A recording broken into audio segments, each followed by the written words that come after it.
it seems to just be focused in a way that is straying farther from organized religion and congregational groups.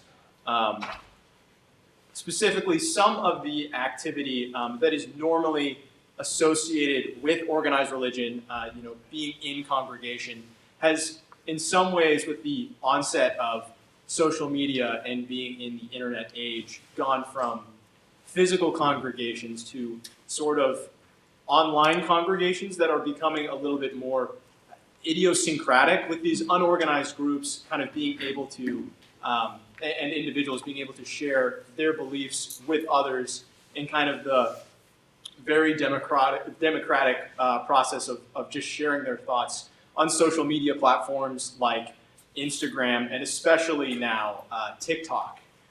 There has been a rise of sort of spiritual and religious movements within TikTok that allow, just your average user who's scrolling, maybe something comes along on their feed and they become very invested in hearing these kind of new religious figures and these non-traditional religious ideas start to spread. And so a few of these movements that are sort of, non-organized but sort of burgeoning in this new space on TikTok specifically, you have sort of neo-pagan groups along with other sort of new age groups kind of sharing ideas. Very prominent within these circles is, kind of the idea of, cultivating positive energy, or this idea of manifesting, which is, to my understanding, conceptualizing good things for your future and sort of willing them into existence. And so you get these little pockets of these sort of new age, neo-pagan sort of spiritual ideas circulating in the TikTok space. These specifically kind of have a secular mirror to them in that they seem to reflect secular values, but take on this sort of, spiritual component as sort of a garnish of sorts. And so that's kind of one area that has risen in the space of TikTok. Another that is kind of being seen and observed is sort of these syncretic movements centered around sort of conspiracy theories and things of that nature, while integrating some syncretic components from Christianity, Judaism. So kind of, taking negative events and trying to understand them through the lens of pseudo-conspiratorial and forces of the angelic and the demonic, with sort of this grab bag personal belief system that allows users to kind of pick and choose and be a part of this very idiosyncratic movement, with every user kind of having their own individual feed and listening to these individual figures kind of espousing different idiosyncratic beliefs. And so if this sort of new technology is a way for religious ideas to spread outside the confines of organized religion, we're also seeing on the same platforms, Instagram, TikTok, even YouTube, a sort of, if you want to call it a counter-reformation of sorts of organized religions and figures in organized religion, using these platforms to try and reach those same individuals to try and sort of get them back into the fold of organized religion. So, I mean, you have the other kind of nuns, Catholic nuns on TikTok, speaking about life in a convent. There are imams and rabbis, speaking to their faiths and trying to reach these people who have sort of fallen away from organized religion in the ways that Warren described. And so this is sort of a new frontier and seems to be a space where people disaffiliating from organized religion but still feeling a spiritual urge are turning to. At least it seems that way. In addition to that, there has been the rise of various spirituality apps. A few focused on prayer in particular. So you have the rise of apps like Pray.com, which is a sort of an app built towards allowing people to better their prayer life, to kind of aid them in prayer through meditations and things like that. You have another app very similar called Hallow, which specifically is a Catholic app based around getting people to, giving them examples and helping them participate in various meditations and prayers and trying to encourage their prayer life. There also has been at least strong anecdotal evidence of a boom of mindfulness apps, especially within the pandemic, but just recently in general, of apps teaching people how to meditate, how to concentrate, how to sort of assuage their fear and anxiety, and those kind of operate within this sort of pseudo-spiritual space. And so I think the interesting kind of tension in question there is this new frontier of these new ways to engage in spirituality, is that drawing people away from organized religion, and that they find these new platforms and spaces that fulfill their spiritual needs without the rigorous components that maybe an organized religion requires? Is that what's drawing them away, or is this sort of a response to people who have disaffiliated, and now this is sort of rushing in to fill a gap in people's lives? And so I think that is an interesting question that I'm not sure if I know the answer to, but is interesting nonetheless. And so that pretty much sums up what I found on where people are going and what spirituality looks like for those who don't affiliate with an organized religion. Thank you, Joey. And Emily, before you get all revved up, I have a follow-up question for you, Joey, which we didn't prepare any follow-up questions, so I'm springing this on him. So if you don't have an answer, it's okay. But I'm wondering, for the people who are leaving organized religion, part of that involves on some level maybe leaving behind being part of a community. So then you're talking about how there's research showing, though, that a lot of these people are finding other spiritual practices through apps and online. And I'm wondering, have you found any evidence that they're forming separate communities then online? Or is it more of an individualistic experience where I go to Hallow or I go to pray.com and I have my own experience, but I'm not really joining with other people? I guess I'm wondering, is there a social media component to this? What have you found on that? So I definitely think that there is, and it's kind of a new way to be kind of in a religious congregation. I know that on Hallow specifically, you can join groups either with a parish or kind of separately, and you get a notification on what somebody else is praying, like they've prayed this, and you kind of get that social aspect to it. And then a lot with these sort of TikTok influences or personas will kind of there is a grab bag component of you as a user on TikTok can be a part of a bunch of different communities and look at different things, but they do sort of get these followings, and in the comments and in the responses, it does sort of take on this pseudo community, online community, almost religious congregation of people sort of sharing these similar ideas and following these figures and becoming a part of some kind of movement, even if it's on a small scale. So I definitely think that is taking place and is maybe filling the void left by people dissociating, but still wanting that sense of community. I'll get an introduction. No, I can explain. I am welcome to be chastised by my students. So, Warren's talking about some of the potential causes. Joey's talking about where these people are going, and not that they're not necessarily leaving religion or spirituality, but it's morphing. And now what Emmeline is going to focus on is what are some of the potential impacts for this on religious liberty generally. Is that good? Yes, that is perfect. Thank you.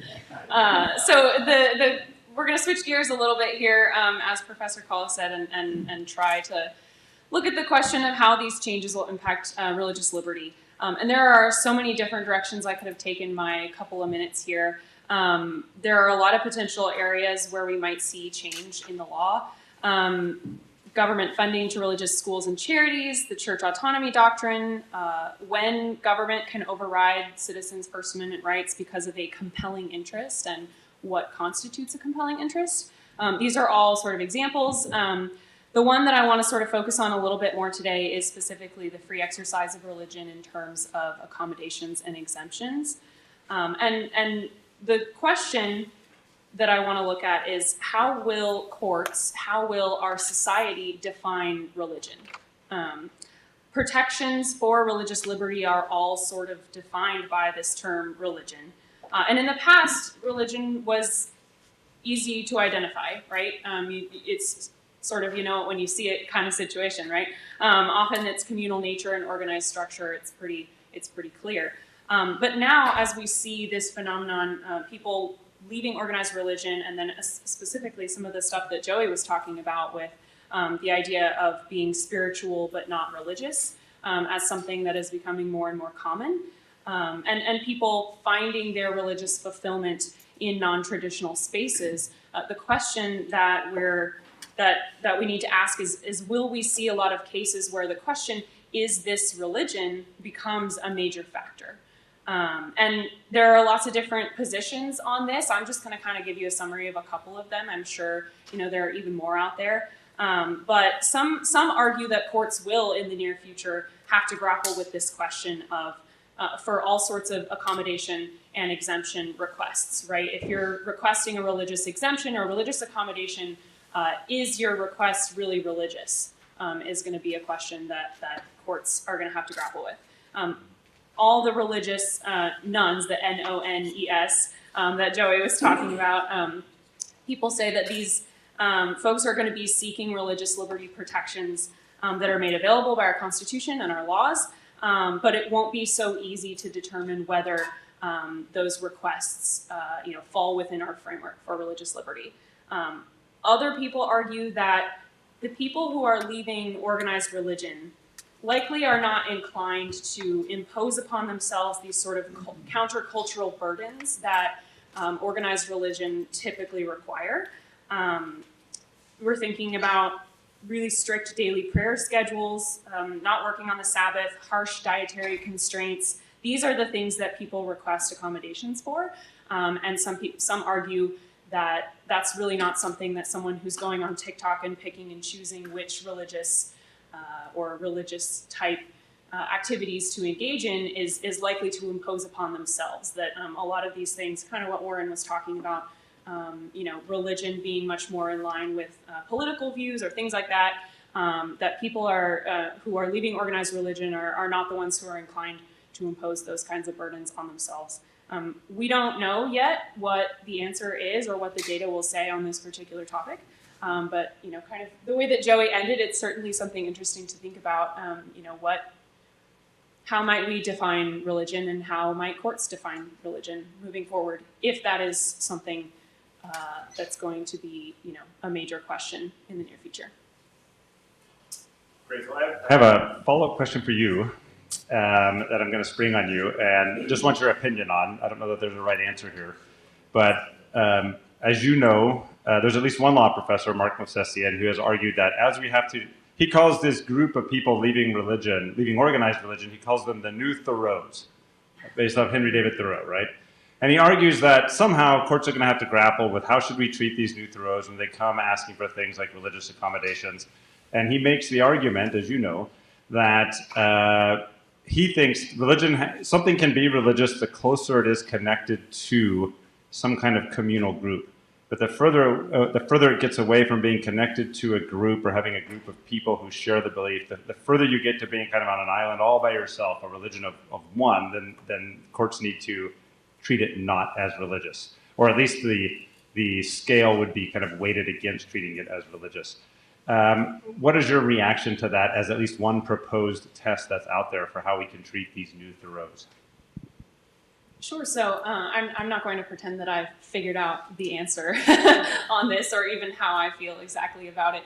But I think my initial reaction is that that's certainly something that would be worth considering. I don't know that it should be the entire test. Certainly there are plenty of religions. We've talked a lot today about minority religions and people who maybe in their community are the only one or two who believe in something, but that is a deeply held conviction and is religious. Other things to consider might be, belief in some sort of higher power, and I guess devotion to that higher power, maybe. I think there are some folks who've talked about, there's some evidence that the conscious objection to government is one aspect for why we have religious liberty in the first place, that was important to the founders. But I don't know that, conscious objection on its own should be given the same weight as religion, and figuring out where the line is there is certainly difficult. Great. Well, since I put everyone else on the spot, let me put Warren on the spot too, and then we'll open it up to the room for questions. So, Warren, you mentioned this idea of like a therapeutic kind of self-love that's developing. And I mean, one thing I appreciated about your comments is I think we have a complex problem here, and you suggested, like with any complex problem, there are probably complex causes.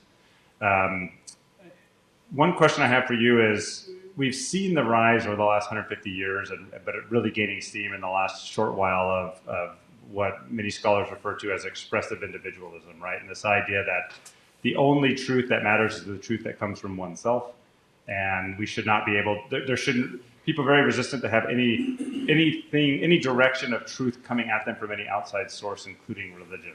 And then, as you pointed out, religion, of course, in many instances, does try to teach people truths that are outside themselves, and even sometimes deny themselves, right? So, I guess, what is your reaction to that? What is your instinct regarding whether or not this rise of expressive individualism across the culture is impacting people's leaving organized religion and turning to trying to find kind of their own paths of spirituality? Again, it's a complex question. So, like Emlyn, I can't say that I have a well thought out definitive answer on here, more so than just thoughts and reactions. But again, as I started my remarks, for me, thinking through all these questions, one has to ask themselves, what is different now as compared to past generations?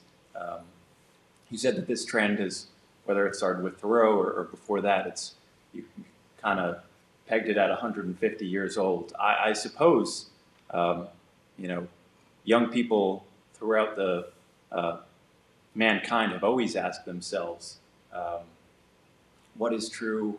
How can I know what's true? And am I just going to take what's given to me as fact? So I wonder how much this is all a new trend, and what's driving people nowadays to really confidently arrive at the conclusion that they are only going to accept as truth what they can positively arrive at with their own reason. I think it's interesting to note that plenty of religions with which I'm aware, at least like to say that they encourage their followers to question and think through the beliefs that are handed on to them, and kind of rest confidently that in time reason will affirm the tenets of the faith. So if the question is, if individualism has taken hold and is going to inevitably drive people away from religion, I think what's interesting to reflect on is the fact that as people, what I said than what Joey said, kind of reflecting the fact that are people coming to their own personally developed senses of spirituality and therefore left organized religion, or have they left organized religion because the culture hasn't really convinced them to stick around, in time found something personally lacking, looked outside themselves to TikTok or YouTube or to just peer groups in general, and begun wanting someone to tell them how to think and how to approach the world. When Joey mentions this concept of putting out energy into the universe and manifesting things out there and getting them back in time, I wonder how many people, how many young people who have left organized religion arrive at these spiritual frameworks, have really done it because that's a decision that they've reached, pondering on the universe, or if it's something that we all have as humans, this desire to reach out and be told something that provides us a level of comfort and resonance with our intuition and our aspirations, and found that to work for them. So whether it's an organized religion or some of these spiritualities, maybe in time this individual reflection will, not inevitably, but for many people, bring them to take some views out there and assimilate them into their own psyches. Okay, with that, we'll turn it over to folks in the audience. Yeah, Mark. Yeah, thank you. I appreciate you guys being here. We're grateful to have you here with us today. Now, I think, Warren, you mentioned, and I think I've heard this from lots of other folks in your age group, that they try to be, they view things as, maybe our generation as being too judgmental. And I think you use that term as well. But how does that square with the cancel culture that's out there? I mean, it seems like, and I don't know if that's limited to your generation or just general in our society, but wow, people are quick to just make a snap judgment and just, okay, we want this guy gone. We want him to be fired. We want his life to be ruined. Does that have that aspect of society? How does that fit into some of the things that you've been thinking about? Yeah, I think that's a great point. I think for plenty of people, they arrive comfortably at the conclusion that judging isn't a good thing, but my non-judgmental view of the world has led me to a very extremely tolerant viewpoint. Therefore, those who aren't sharing that same viewpoint can rightly be judged back. So judging the judgers is perfectly acceptable. They call that paradox. Right. So yeah, it kind of it flies under the banner of not judging, but ultimately leads one to a viewpoint that allows of judging externally. I forget if there was a second point to the comment I. No. Nobody said human beings were consistent. Yeah, just a question for all of you, if I may. In light of the inescapable mounting evidence that people in your generation and coming generations are moving increasingly in a secular, post-modernistic view to religious matters, what impact do the three of you think that's going to have on the future willingness and ability to defend religious liberty in this country and around the world, and especially to defend the rights of the religious when a predominant portion of our population no longer is religious? What impact is that going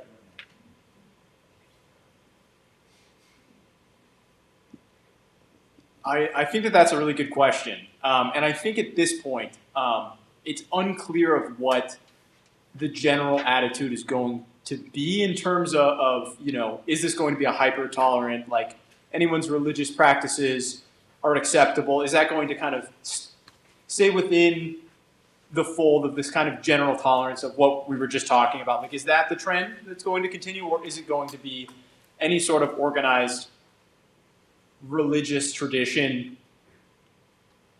Because I see the general conflict in organized religion generally sort of presenting and presupposing an objective truth that exists outside of the individual versus a culture that I think is becoming more relativistic as it becomes more postmodern.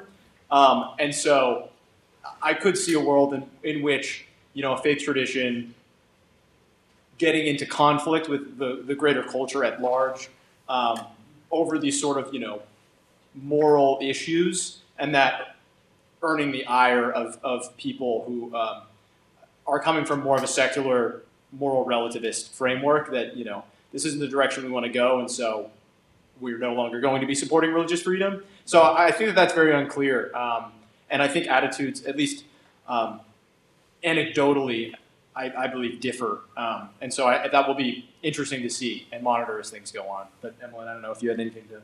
Sure, I'll chime in. So I think there is some evidence that when you have something like two religions in a community, there's less tolerance for religious freedom, and then when you have more different types of religions, there's more tolerance for religious freedom.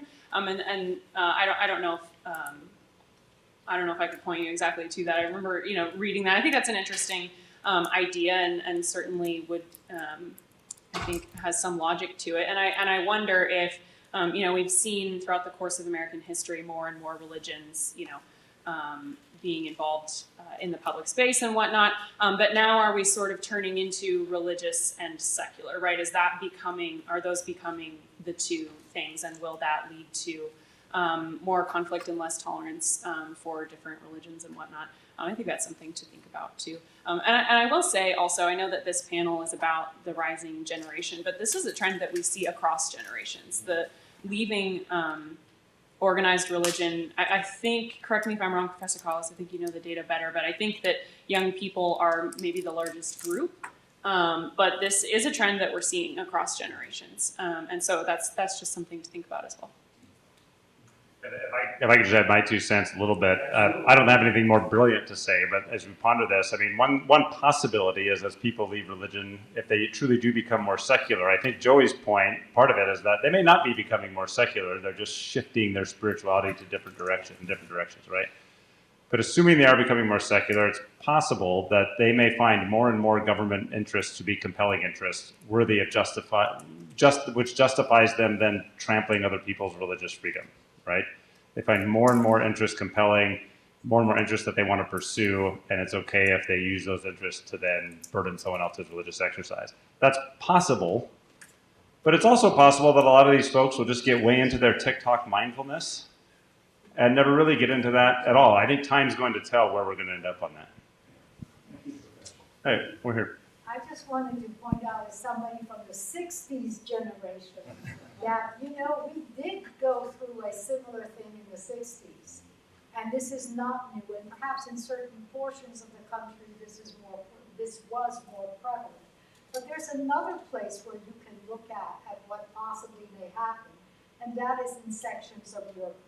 Europe now is very, let us put it that way, much more secular than it ever was. There are religious institutions in Europe, especially Christian ones, which are closing. I was in Switzerland where one pastor went around 4 churches because that's the only thing they could have, and they were actually thinking of closing 3 of those 4 churches. So I think that we have a place to look at what is happening if this continues, and that is Europe. And the second thing, it happened already in the 1960s in certain sections of the country. It's not new. I think a reaction to that is when we were discussing this all as a clinic, was the observation that there have been religious revivals in the U.S. at different times. So it's tempting to think that the time in which we live is something new, and obviously in a certain sense it is.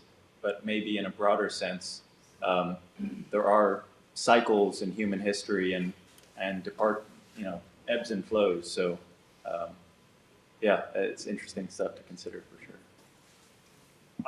I'll tell you something I found in my own scholarship on that point. Around the time of the founding, they were debating various protections for religious liberty in various state constitutions. And at one point, someone got up in the Continental Congress and argued that we really shouldn't have any religious freedom protections because religion is going away. His exact argument was, look, this is the age of reason. We're all children of enlightenment thinking. Soon there will be no religious, so the only people who will take advantage of this are liars and cheats trying to get by the system. And then immediately on the heels of those types of comments, we had the Great Awakening, and then the Second Great Awakening, and then a birth of all sorts of other religions in the United States. So to echo what Warren said, you know, on some level, you should see the rise of the nuns as a tremendous opportunity if you're a religious person. Yeah, in the back.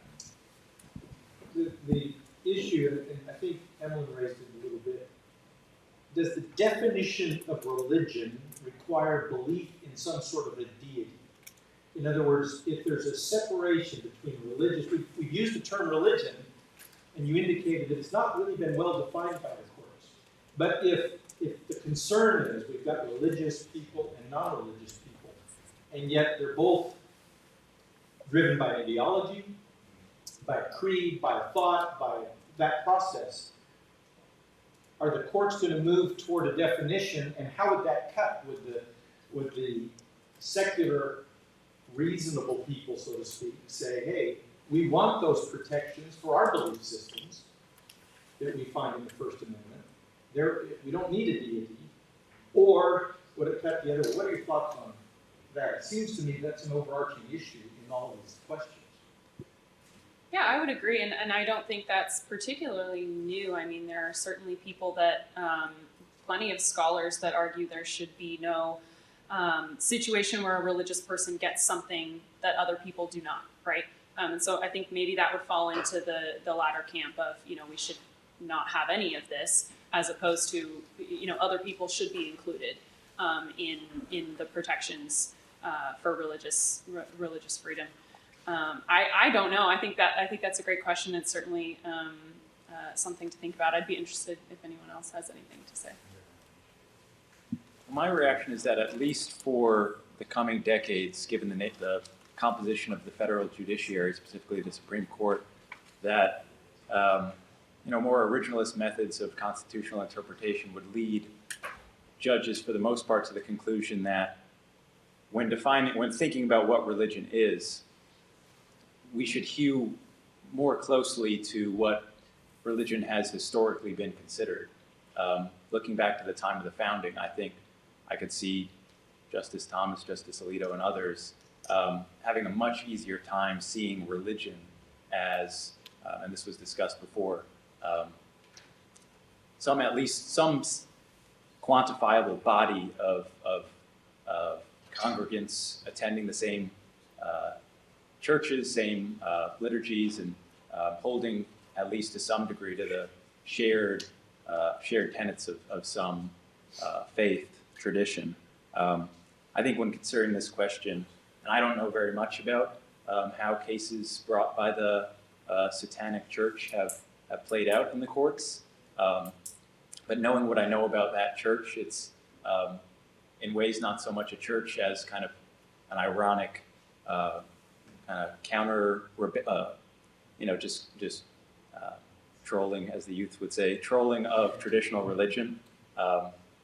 Interestingly, courts are pretty hesitant to start digging into the sincerity of a claimant's avowed religious beliefs, but you do ultimately can't get around the question of, is this belief a religious belief?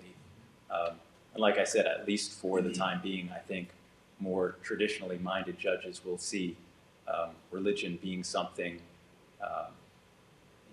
as we've seen in the past, and less people who follow the same TikTok influencers. And the only thing I would add to that, I agree with both comments. The only thing I would add is there's a great line from Michael McConnell at Stanford in one of his books where he said, for every time, there have been 50 law review articles written about the definition of religion for every time it actually matters in any real case. Because it simply has not been an issue of dispute. Generally speaking, everyone knows we're dealing with someone who's religious. Occasionally it has come up. We see it most often with, like, say, white supremacist groups in prison trying to take advantage of the Religious Land Use and Institutionalized Persons Act, and judges have to decide whether or not they actually have a religion or not. But it just hasn't been an issue. The question is, with the rise of the nuns, is it going to become a big issue? Now, what I told Professor Mark Movsesian when we hosted him out at our First Amendment Center and he was presenting at a colloquium on his how to define religion, he asked me at the end of it, he said, well, Steve, you haven't told me what you feel about this. And one thing I told him was, I'm not convinced yet it's going to be a problem. Because I'm not convinced yet that the nuns are of such a devotion that they're going to be bringing lots of religious freedom claims. And if they don't bring them, then the judges won't have to decide it. But I'm not convinced of that. It doesn't mean it's not going to happen. It just means I'm not convinced yet. I saw some hands over here. Yes. Yeah, I mean, this is a really fascinating conversation, and I just want to sort of, in line of visioning the future, share some thoughts. Like, I also wonder if this is a moment where the Creator is speaking, because every traditional historical religion that we could look back to is clearly geared towards an agrarian society. I mean, you can't separate out the cultures that gave birth to religion from the way they practice it. And we're at this inflection point in the last century where I mean, look at the room we're in. Look at what's happening with this being broadcast. Like, we are in an inflection moment with technology that the human race has never experienced. And what I think is happening is young people are saying, there's something about this structure that doesn't give me the answers I need for a technological society. So they're going to be looking for the mythology or framework or revelation or whatever that's going to work for 21st century that we're in. And if we say, well, only traditional views of religion are going to matter, I think you're going to end up isolating religious freedom even more instead of honoring religion has always been a journey collectively we go through to understand the expression of the divine in ourselves and collectively, and how we are at this incredible moment of conflict between traditional expression and what we're moving into as a human race. And I think your generation is going to have to wrestle with that in ways that, you know, my generation before us are not going to have to wrestle with. So I want to just offer that thought.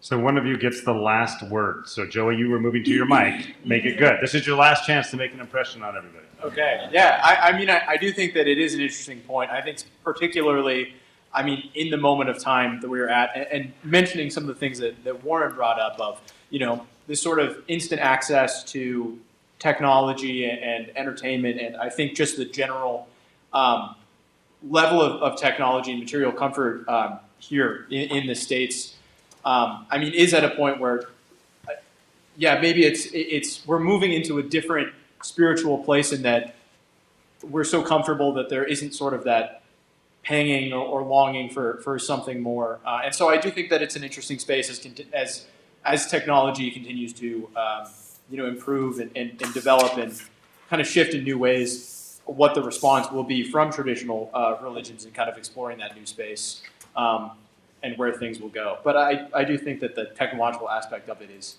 interesting, and I think as technology has just, you know, exponentially increased, we'll continue to draw an interesting result. But I hope that whatever new direction that it takes, I mean, we can stay rooted in the kind of promising goal of maintaining and preserving religious freedom in the U.S. So. All right, we got the stop sign. Would you all please join me in thanking our student panelists for being here? Thank you.